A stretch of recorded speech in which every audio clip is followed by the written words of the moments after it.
พี่น้องโชว์ก่อนตำข้าวปุ้นลวกกุ้ง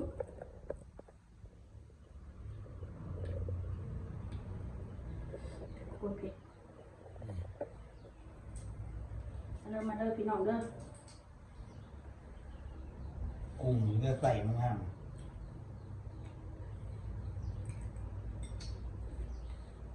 กินใหม่มันมีคนแย่งกินนะเป็นซื้อกุ้งมาโลหนึ่งไม่ใช่แย่งทำมาอยู่ลาวเถอะบื้อแต่กูแย่งเฮ้ยน้องกันไม่ยังจะกินน้ำกันเนี่ยที่กินมันก็แซ่บพี่น้องเลยของหน่อยโบราณก็ต้องซอยกันกินปันกันกินญาติกันกินเอาเลยน้องสุดเจ้าบ่มีเลยน้องหลายสุดเจ้ากับคนในญาติแล้วเนาะคอยญาติพี่น้องคอยหลายเขาก็คอยไปกินเงินเขามีอยู่ถ้ามีซื้อกินแต่ว่าการเนี่ยฮะซื้อวัตถุดิบสดๆเนาะเขาก็ซื้อหรอกมันมีเขาก็มาซื้อนอกจากเขาซื้อเลขเป็นเงินหลายเพราะว่ากุ้งมันเกินค่าแรงเข้าใจบอกค่าแรงคุณมื้อละ50,000 กีบ60,000 กีบมื้อละ100เขาจะมาซื้อกุ้งมันโลละ300กินเนี่ยมันเข้าบ่ซื้อพี่น้องมันเฉพาะคนรายได้ซ้ำนี้แต่ค่ะคือเขามีนะเขาสนใจพี่น้อง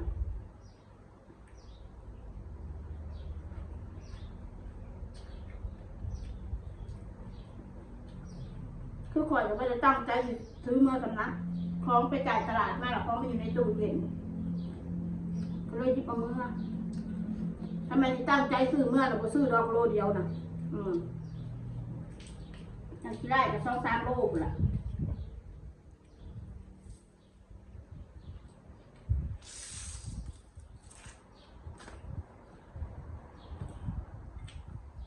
ประเทศลาวเลยกินกุ้งจะกินหอยแครงบอปลาหมึกบอโอ้โหเป็นอะไรที่ว่าอาหารดีมากๆขอท่านคะ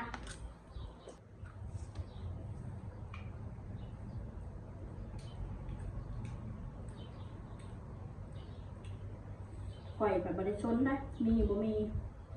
เพราะตอนเราอยากซื้อรู้ว่ามีค่ามันบริหารตัวเองไม่หิวมาอดไปบางคนมันมีเงินเต็มกระเป๋าบ่กล้าซื้อกินถ้าใส่จะอยากให้หมูซื้อให้กิน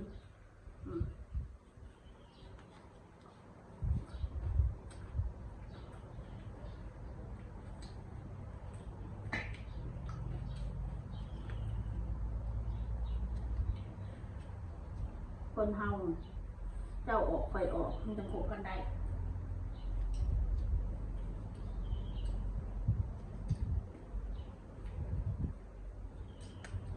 มื้อนี้มึงกินน้ำปูมื้ออื่นมึงกินน้ำมึงเลยเขาจะเรื่องเราคนบอกเอาเปรียบกันเพราะว่าเพื่อนฝูงญาติพี่น้องก็เห็นแบบนั้นได้นะแบบจริงใจต่อกันนะแบบว่าซื่อสัตย์ต่อกันรักกันแบบเจ้ามีคอยมีกินน้ำกันเนี่ยอยู่ได้โดนในความสัมพันธ์นะเนี่ยว่าเจ้ามีคอยกินเจ้าบัดคอยมีคอยรีกินนะมันว่าได้โดน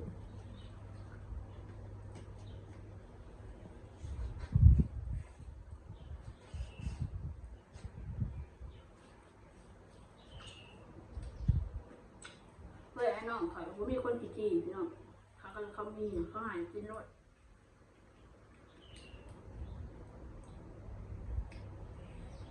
คือนั่งหลาคือเขาเบิ้ลเขาไปจีได้เขามีแต่น้องไปกินคือกันมันติดตรงที่ว่าเขามีเหรอมันได้อยากลำบากเขาหูน้องเขาปัดไข่ของเขาเลยมีอย่างก็ซื้อสู่กันกินแบบนั้นนะ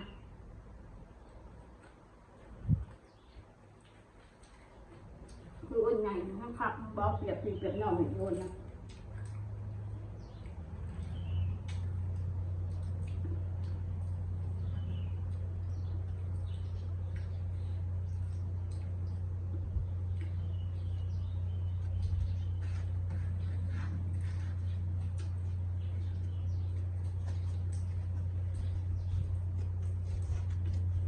ถ้าบ่มีอย่าเป็นเหือเป็นแห้งไปมียังก็ได้มากินเลยน้องโมแมนโตบ่มีแล้วต้นนี้มานั่งขากินแล้วเขาเห็นไปกินอีกฟ้าตีนู่นนี่ไปกินเพราะว่าเบิ้ลครับ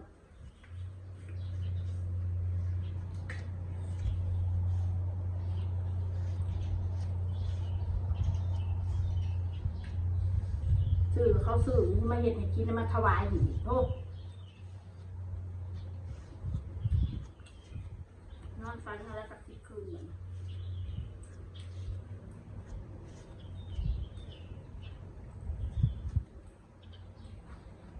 ข่อยนะชีวิตข่อยนะบ่แม่นเว้าได้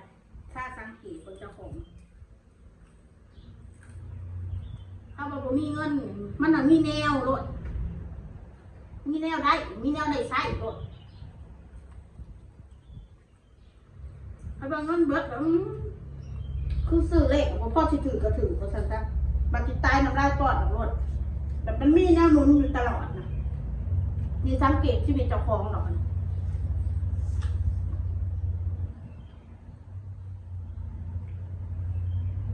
บางเถื่อเขาเห็นน้ำข้นเนี่ยเห็นแบบโดยที่ไม่ต้องหวังผลประโยชน์นะผลบุญมันก็ตามมาหนุนเขาตลอดว่าท่านจ้าพี่น้องการทำบุญก็จำเป็นต้องไปวัดไปว่าก็ได้วัดว่าว่างเราจังไปเห็ดบุญน้ำม้าน้ำแมวน้ำชัดก็ได้บุญคือกันน้ำปู่น้ำคนของเล็กๆน้อยๆที่พ่อให้ได้ก็ให้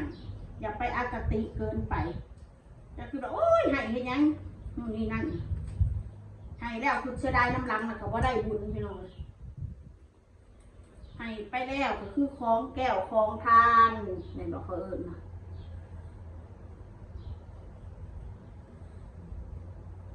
ให้ไปแล้วเอิญมากินแล้วมาว่าขึ้นรัดล้างกับบอดีพี่น้องเลย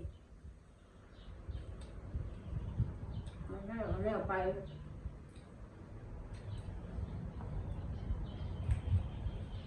ยาบุญมาที่นั่นให้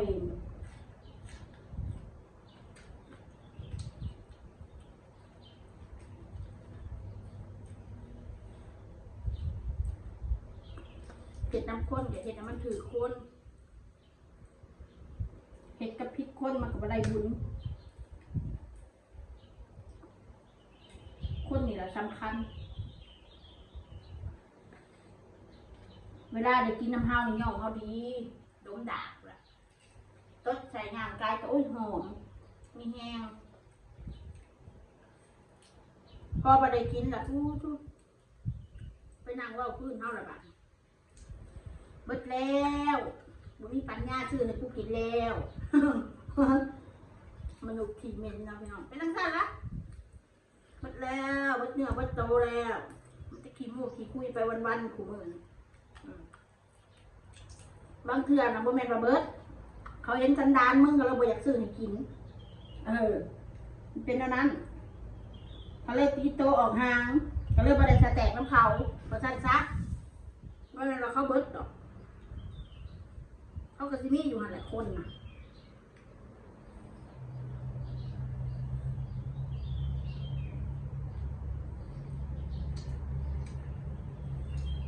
บางคนเขาหูแล้วเขาบอกว่า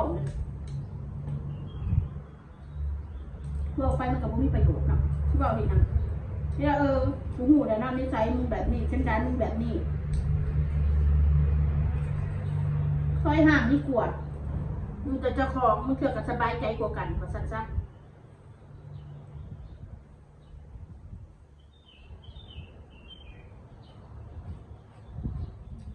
ก็สักหน่อยมีคนหยาดคือมีคนมาหยาดใช่ปะยังไงมีคนมาหยาดงูหายมันกัดล้างมือจะบะทองใหญ่เรียนออกเลยว่าเห็นสิมันกัดเลยมีความหูสุดจังเลยมันกัดเถิงท้องมันเป็นเบ่งนั่นตีห้อยเรียนติดมือนะคือว่าแมงวันฉันบอกเผ็ดจะแทกหน่อยซื้อมาพริกมาใหม่ลองหมด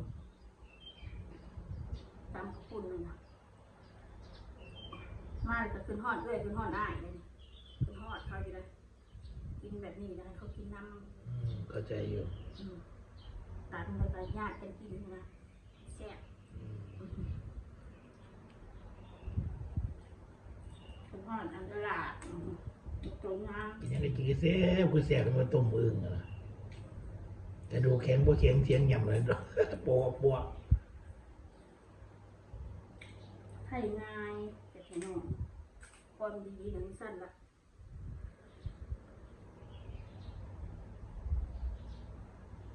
มีงานจะให้กิน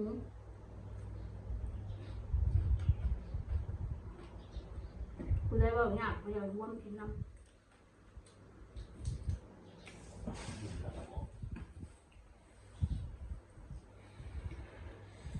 กินคำสุดท้ายเลยคำสุดท้ายแล้วก็ละไปหาดีเสียผ้ามันละน้อยเสื้อผ้าเขาก็แม่ในอย่างสะบัดแต่กระใส่รถเสื้อผ้าตลาดนัดของข่อยมือสองเห็นมือสองตัวละ20-30อยู่เขาไปรถเอาหลายๆตัวซื้อวัด400-500อะไรเป็น10เราไปไหนโอเคพี่น้องสำหรับคลิปนี้กำลังค่าจากค่ะสวัสดีค่ะ